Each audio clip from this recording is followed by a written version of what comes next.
Hi everyone, welcome back. This is Listen. Thank you for joining us today. I'm going to talk about Julius Caesar.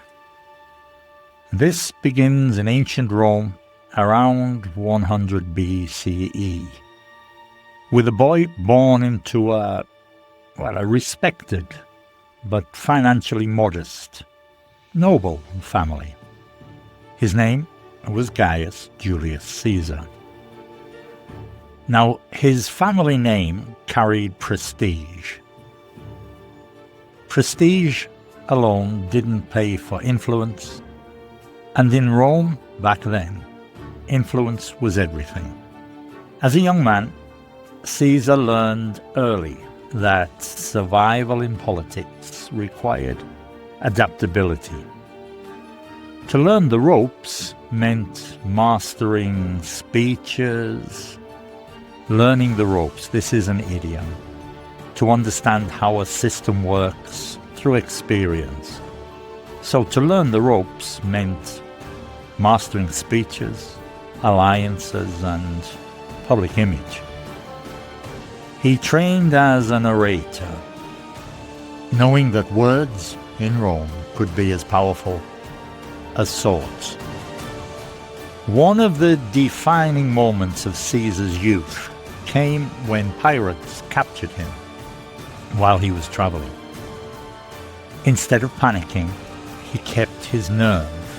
This means he stayed calm under pressure. He kept his nerve. He actually mocked his captors. He demanded they raise his ransom because he believed he was worth more.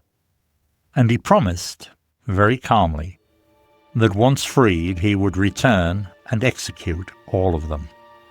And he did exactly that. To follow through on a threat means, to do what you said you would do. To follow through on a threat built Caesar's reputation as a man who never spoke lightly. In Roman society, reputation wasn't decoration, it was currency. Now, Rome at this time was very unstable. Political factions, they constantly competed for control. Caesar realized he could not rise alone, so he teamed up with two of the most powerful men in Rome. To team up with is a phrasal verb. It means to form a partnership. And he teamed up with two of the most powerful men in Rome, Pompey, a celebrated general, and Crassus, the wealthiest man in the Republic. This alliance, this was later called the First Triumvirate. It wasn't based on friendship, but mutual benefit. It was what we call marriage of convenience, an alliance formed for practical reasons rather than affection, a marriage of convenience. It allowed Caesar access to money, military backing, and political leverage. With this support of Pompey and Crassus, Caesar secured what was called the consulship. That was one of Rome's highest offices, and then military command in Gaul, modern-day France. Caesar's campaigns in Gaul lasted nearly a decade. He didn't just defeat enemies, he absorbed territories, he enslaved populations, and he enriched Rome, and he made his army fiercely loyal to him personally. To win someone over is a phrasal verb. This is to gain support or loyalty. And Caesar paid soldiers generously, and he rewarded bravery. His popularity exploded. But popularity is what we call a double-edged sword. That's an idiom. Something that brings both benefits and dangers. A double-edged sword. Back in Rome, senators watched nervously. Caesar was becoming too powerful, too admired, too independent. They ordered him to disband his army, and Caesar refused. Instead, he crossed the Rubicon River. Today, this is an idiom, to cross the Rubicon. This is to make an irreversible decision. Crossing the Rubicon back then meant choosing civil war over submission. Caesar reportedly said, "The die is cast," meaning the decision had been made and couldn't be undone. He crossed the Rubicon. After defeating his rival Pompey, Caesar pursued him to Egypt and murdered him there. And this is where Caesar met Cleopatra VII, the young queen of Egypt. Cleopatra was not merely beautiful. She was intelligent, multilingual, and politically astute. To be politically astute, this means to be quick to understand power dynamics. And this meant she immediately recognized Caesar as her route back to power. Legend tells us she had herself smuggled into Caesar's chambers, wrapped in a rug. We don't know whether this is legend or truth. But what followed was undeniable. Cleopatra needed Caesar to reclaim her throne. She'd lost her throne, and she needed Caesar to help her reclaim it. Caesar needed Egypt's wealth and strategic position. So they struck a deal. The phrasal verb. They reached an agreement. They struck a deal. Caesar restored Cleopatra to power, and their relationship deepened. She later traveled to Rome, living in luxury. This was pretty shocking for conservative Romans, who viewed her as a foreign monarch with dangerous influence. Their son, Caesarion, symbolized more than romance. He represented a potential dynasty. But for many Romans, this was a step too far, something unacceptable, a step too far. Back in Rome, Caesar assumed unprecedented authority. He was actually declared dictator for life. He reformed the calendar, he restructured debt, expanded citizenship, and he redistributed land, and he increased Senate membership. These reforms aimed to stabilize Rome, but they also weakened elite control. To rock the boat, to disrupt an established system, to rock the boat, is dangerous when those benefiting from the system are watching. Many senators feared Caesar. They feared he was dismantling the republic. The word king, rex, haunted Roman memory. Kings had been overthrown centuries earlier, and monarchy was taboo. It just wasn't the way Rome was going. It was taboo.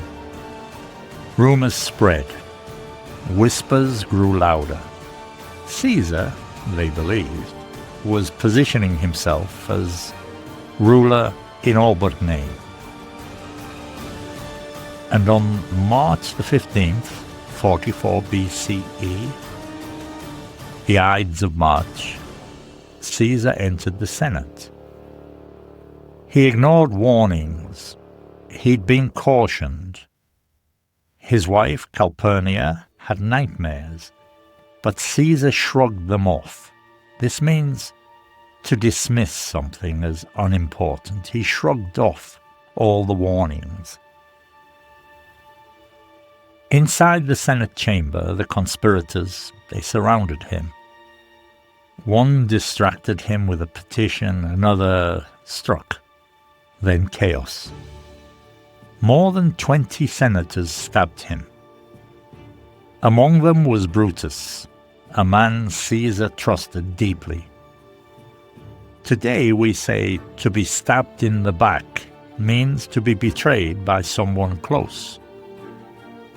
So to be stabbed in the back is painful, but Caesar's betrayal was literal and symbolic. According to tradition, Caesar's final words were, "Et tu, Brute," you too, Brutus. He collapsed at the foot of Pompey's statue. Irony had claimed its final victory. The assassins believed they had saved the Republic. They were wrong. Caesar's death unleashed chaos. Civil wars erupted, power struggles consumed Rome. Eventually, Caesar's adopted heir, Octavian, emerged victorious from all of this fighting, this chaos. And he became Augustus, Rome's first emperor. And the Republic never returned. Caesar's name became a title, Caesar. Today you hear Kaiser or Tsar in Russia. This echoed across centuries. So he didn't destroy the Republic by dying. He destroyed it by living the way he lived. Let me go through some of the phrasal verbs and the idioms and the sayings, and I'll give you a few examples of each. Some of these are very common when we talk about this subject. For instance, to set one's sights on. This means to aim for. Caesar set his sights on political power. To team up with. This is to form an alliance. He teamed up with Pompey and Crassus. To win someone over. This is to gain loyalty. Caesar won over his soldiers through rewards. To strike a deal. This is to reach an agreement. Cleopatra and Caesar struck a deal. To shrug off. This is to dismiss. Caesar shrugged off the warnings. A few of the idioms and sayings around this. To learn the ropes. To understand how things work. A double-edged sword. This is benefit with risk. To cross the Rubicon. The Rubicon was the river outside Rome. Today, crossing the Rubicon means you've made an irreversible decision. A step too far, unacceptable action. Stabbed in the back. This means betrayed by someone trusted. And to rock the boat is to disrupt the system. A coalition is temporary political alliance. When you hear dictator for life, this means permanent supreme authority. When we talked about taboo, this just means socially forbidden. And the legacy, that's a long-term impact.